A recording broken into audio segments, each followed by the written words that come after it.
All right, shalom, shalom. First and foremost, I'd like to give all praises, glory, and honor to Yahweh, Ba'ashem Yahweh Shai, Ba'ashem Rakak Wadash, that honors the apostles and elders of Great Millstone for teaching us truth, and salutations to the sincere Akim and Aqua that may listen. May the blessing of election be upon your house.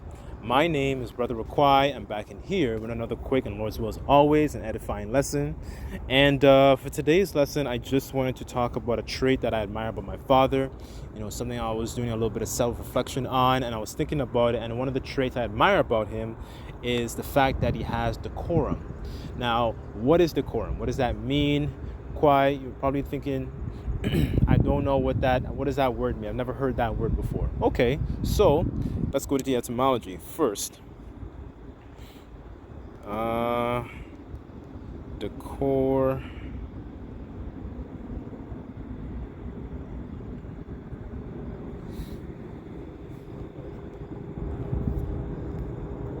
Just outside for a walk. It's kind of nice out. Okay, decorum in the etymology, it says that which is proper or fitting in a literary artistic composition. It says propriety of speech, behavior, dress, formal politeness, that which is seemly, fit, proper, beauty, elegance, charm, grace, ornament, right? So one of the things that stuck out to me was ornament and proper, because that's what happens when we abide in the spirit of Yahweh Ba'ashem Yahweh Shai by following his laws, statutes, and commandments, because that makes us more proper, that makes us more noble, that makes us more beautiful, essentially, in the spirit, when you look at it spiritually. Because as a nation, when you really think of it, our people, because our homes are so fragmented and so broken, a lot of our men and even women too, a lot of us don't have a healthy relationship with our fathers. Now, one of the commandments is to honor thy father and thy mother, right? So one of the things is our people don't abide and in this understanding, and then this is what happens. They're behaving like essentially degenerate plants of a strange vine, right? But what's funny about that same precept is it says that the Lord Yahweh has planted us a noble vine. So what makes us noble is the fact that we actually have these laws, statutes, and commandments. We actually have these customs of how to, conduct ourselves, how to keep ourselves clean, how to essentially be amongst ourselves, how to be with our parents, how to be amongst our brethren, and how to conduct ourselves as a nation, right? Because our people, they lack these particular things. They think it's always about money. And money is, they're essentially, the way they look at it is kind of like money is like the be all and end all. It encapsulates their entire salvation. Or if I have $1 million, I'm good. No, you're missing a huge, huge part of the picture. So, as a matter of fact,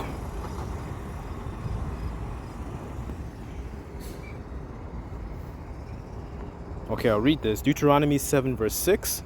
And it says, for thou art an holy people unto the Lord thy power. The Lord thy power hath chosen thee to be a special people unto himself, above all people upon the face of the earth. So we're not beside the nations. We're not behind the nations. We are above the nations. That promotes a rulership mindset, and that's one of the things I noticed and admire about my father, because he knows how to essentially conduct himself with some sort of nobility, instead of actually trying to behave like a degenerate. Like we were just having a conversation in regards to some things, and then just the way he deals with certain conflict resolution skills. It made me realize he actually has a sense of decorum, and it made me admire him even more, right? Of course, a lot of our parents don't have the full understanding of the truth. Nevertheless, this was one of the traits I noticed, that I would commend him for, right? He knows that we're not niggas, so to speak, and we don't act like niggas, right? But a lot of our people act like niggas. I hate to say it like that, but that's just the truth.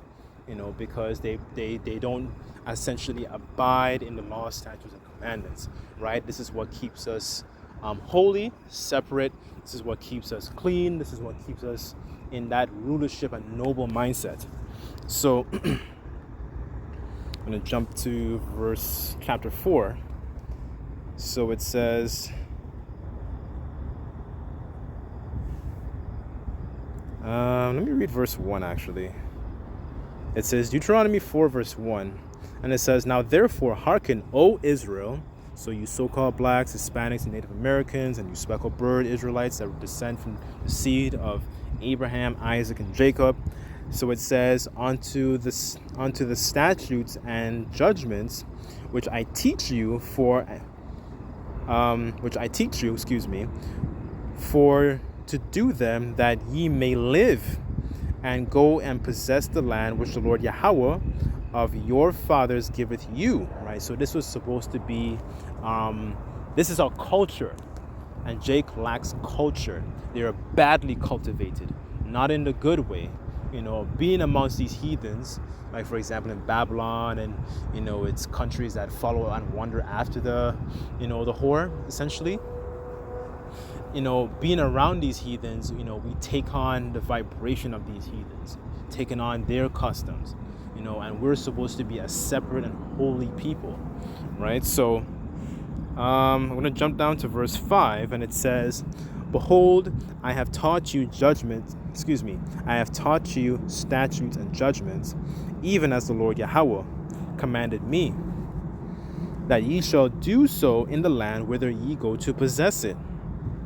Keep therefore and do them, for this is your wisdom and understanding in the sight of the nations, which shall hear all these statutes and say, surely this great nation is a wise and understanding people," right? So this is what makes us wise in the sight of these other nations. However, when you look at our people as a whole, our people are not seen as wise. They're not respected.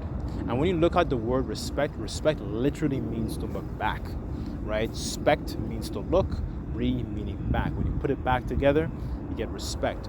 Our people don't look back enough, right? So they don't have respect for their parents.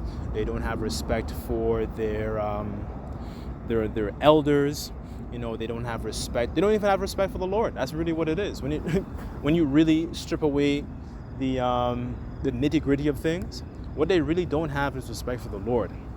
That's really what it is. Because when you have respect for the Lord, then you're able to respect, and that respect trickles down into these other facets. So our people don't look back enough. That's the problem, right? Like pursuant to Jeremiah 17, we discontinue from our heritage. And because of that, our people, they don't, what they think about as God and so-called Jesus, they think, God is essentially a joke.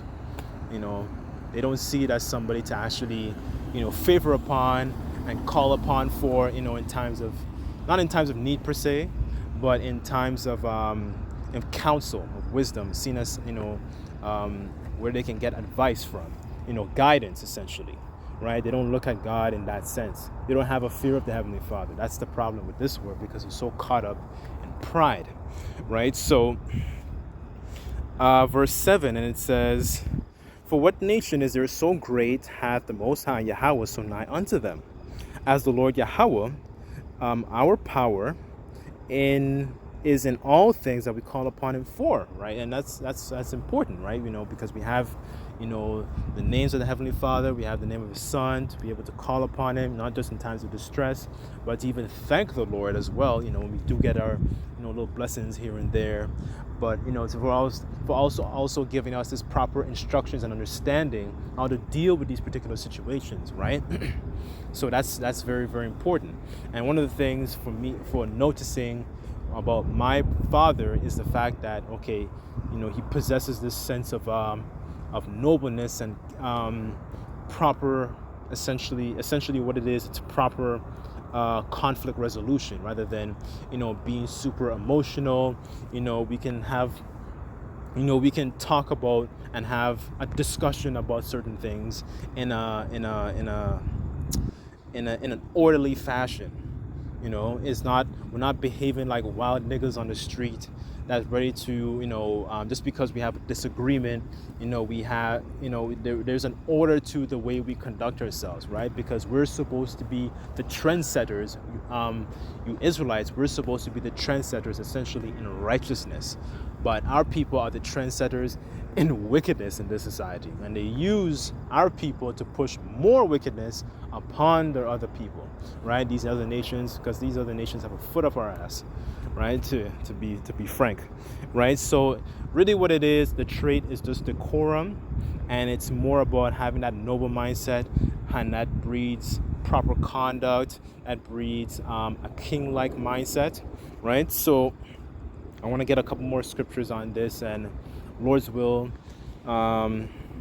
this lesson would be edifying. I don't want to be too all over the place, but hopefully this is making sense. Okay. This is Proverbs 25, verse 1, and it says, "These are the Proverbs of Solomon, which the men of Hezekiah, king of Judah, copied out." Verse 2, it says, "It is the glory of Yahweh to conceal a thing, but it is the honor of kings to search out a matter." And I wanted to read this because, when we're enlightened with this understanding, one of the things we do is to search out the ways of our forefathers. Because, I was listening to a lesson, the live lesson with the brothers in Dallas, and one of the point that one of the elders brought out was the fact that, our forefathers were not regular men. Our forefathers were very regal men, very noble men, right? And that is something I notice, a little bit from my own father, right? Despite not having a full understanding of the truth, I noticed that, and I thought that was very, very interesting, and I wanted to do a lesson on that, this is the mindset that our people, this is the mindset of our people, especially starting with men, to have, right, is to have a noble mindset, of ourselves, right, in righteousness. Because it's true, our forefathers were not regular men, but our people, essentially, they've become degenerates, being amongst these heathens, and they think that their culture is rap music, is caravana or carnival, bacchanal, and and patties and pork. That's not a culture. Christmas and all these different things. Those cultures promote death. Rap culture promotes death. Hip hop culture promotes death. It doesn't promote order amongst your own brethren. It doesn't promote family. It doesn't promote, raising your children, with a healthy fear of the Lord. It doesn't promote, being in rulership. It promotes degeneracy. It promotes adultery. It promotes the love of money, essentially. It's the love of money. The love of money is the root of all evil. It promotes these different things. A covetous mindset. 12-car garage. That's the sort of mindset that is promoted with so-called hip-hop culture, right? That's not our culture. We weren't cultivated to be that way, right? You can be cultivated in righteousness, but rap music and hip-hop culture, this Babylonian system that we're in, it pushes our people to cultivate essentially wickedness. So what I want to do, wow, I wrote down quite a few. Let me get, okay, I'm just going to get the account with, as a matter of fact, there's 2 accounts I want to get, just to make 2 points.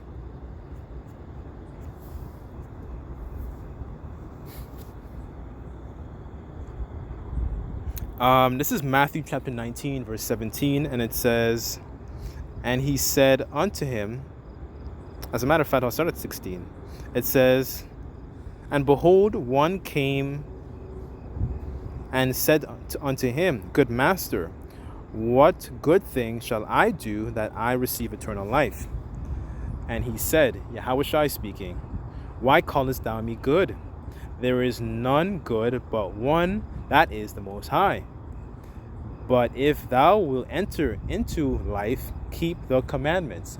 Right? And one of the things I really want to touch on with Yahweh response is the fact that, you know, he was in a very, very humble mindset of actually glorying his father, right? And when you look at our nation as a people, our people, when they think about, you know, their relationship with their father, and oh, their father was this, or their father was that, you know, they talk smack about their father, and so on and so forth. Like, we're the only reason, he's the reason we're Israelites because of our father, right? That's one of the things that I remember I learned from Apostle Bar years ago, and that's so important, right? So Yahushua was in the mindset of actually glorifying his father, right? Not trying to seek, you know, all the glory for himself, right? But that's really the point I want to touch on, because our people, when they think about their earthly fathers, you know, they don't think of their earthly fathers in a very positive light, right? And they don't glory their fathers, like, and actually, you know, boast their fathers, right? And that's the kind of mindset that Yahushua had. He had the mindset of actually trying to, you know, glory in his father, right? He says, be perfect as my father, you know. I believe that's Matthew, is that 5:48?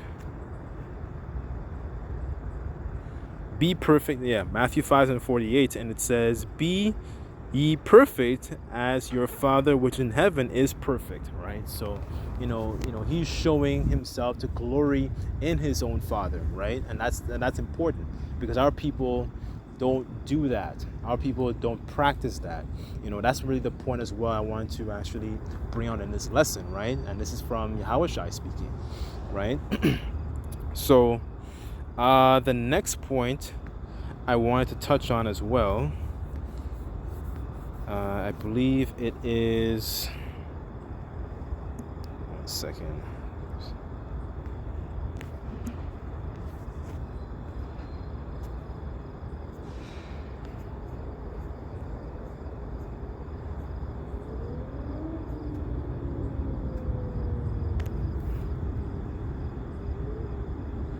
Okay, this is 1 Samuel chapter 18. I'll start at verse 10.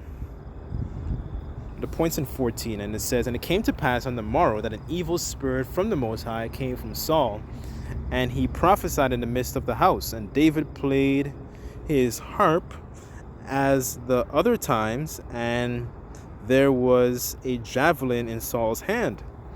And Saul cast the javelin and said, I will smite David even to the wall with it. And David avoided out of his presence twice. And Saul was afraid of David, because the Lord was with him, and was departed from Saul. Therefore Saul removed him from him, and made him captain over 1,000, and went out and came in before the people.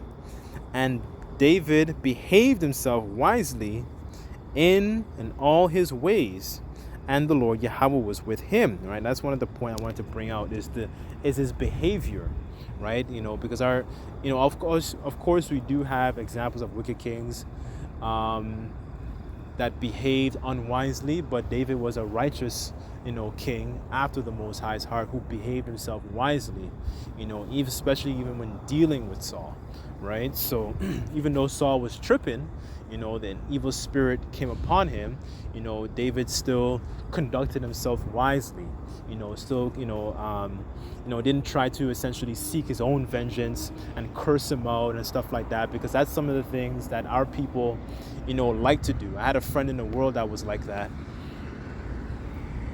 Let me just wait for this truck to pass. I had a friend in the world that was like that, and, you know, he used to get in a tussle with his father, like, all the time, right? And that's, you know, our people, you know, like, when I think about all their stories, you know, none of them have actually gone through what King David went through, right? None of them actually went through any of this, but, you know, because of, you know, a lot of us, you know, we grew up, you know, as young men, you know, we spend a lot of time around our moms, and we get a lot of our mom's emotion, and then we don't handle our situations properly, because we filled with a lot of our mother's emotion, right? Even though she could have been justified. It's just the conduct was not there, and on top of that, she's the weaker vessel, right? So being able to reason properly and conduct ourselves properly, and address ourselves properly, it takes a certain level of reasoning and actually applying the scriptures to these situations, right? Instead of becoming emotional and dealing with the situation in a negative way, right? So that's not what David did. David did, he continued to conduct himself wisely, right? Because the Lord was with him, right? So that's really the point I really want to hit as well. I guess I'll close off because ornament was mentioned in that, is it Proverbs? Hold on. Okay, this is Proverbs 1:8, the point's in 9. It says, "My son, hear the instruction of thy father, and forsake not the law of thy mother."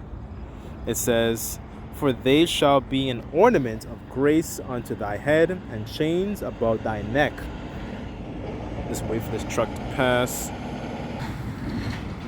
All right, Salakia. I just wanted to wait for that truck to pass. I guess I'll read this again. It says Proverbs 1 verse 8, and it says, "My son, hear the instruction of thy father, and forsake not the law of thy mother, for they shall be an ornament of grace unto thy head, and chains about thy neck." Right? So an ornament is something that adorns you and makes you more essentially good looking, and that's what this truth does. When we apply these scriptures, they're gonna think, yo, you don't behave like the rest of the wild niggas on the street. They're not gonna say that, but it makes you different. It makes your face to shine. It makes you more wholesome in your character, right? And that's part of what this truth actually does. It changes your character and the way you actually apply. It's because you're applying the precepts to these different situations that you go through, right? So that's something that makes us more beautiful when you really think about it in the spirit, and so that's really the point. I guess I'll close it off there, but I pray and sincerely hope this was edifying. Salakia for all the noise in the background, but I really just want to sincerely make this edifying, and hope this was comforting to you brothers and few sisters that have your folks around in your lives, right? So anyways, I'll close off and say all praises to Yahweh Bashim Yahweh Shai. Till next time, I say Shalom.